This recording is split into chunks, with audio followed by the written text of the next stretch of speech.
The winds of change have swept through Syria, toppling the Assad regime after more than 5 decades of authoritarian rule.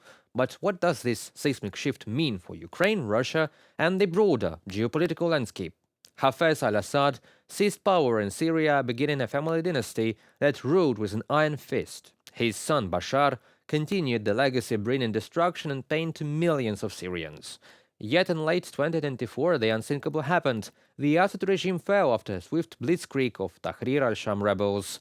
A victory for free Syria, relieved from Assad and Russian influence, but also a wake-up call for every dictator clinging to power based on the force of violence. Russia's failure to save its Syrian ally is more than a regional defeat. For Vladimir Putin, it's a harsh reminder that authoritarian regimes built on violence, fear, and weapons are not invincible. Ukraine wasted no time stepping into the vacuum left by Assad's fall.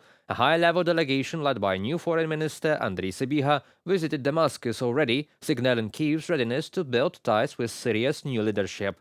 Ukraine's Grain from Ukraine program is more than a humanitarian aid program too. It's a diplomatic tool of soft power to strengthen partnerships and promote stability in regions where Russian influence have crumbled, especially now in Syria, which need foods, and which can become a vital ally for Ukraine and the entire Western Bloc after Assad has withdrawn to Russia.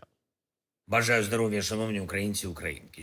Minister of Foreign Affairs of Ukraine, Andriy Sybiha, and Minister of Agrarian Policy and Food Vitaly Koval have just reported on their talks in Syria and Lebanon with the new Syrian administration, with Lebanese business, and on our overall prospects, both security and trade, in the region. This year, we may add more countries to our reliable partners, particularly Syria. We are preparing to renew our diplomatic relations with Syria and our cooperation within international organizations.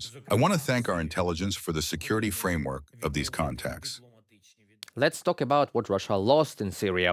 First, its military bases, including the Tartus naval base and Khmimim air base, which have been key to projecting their power in the Middle East.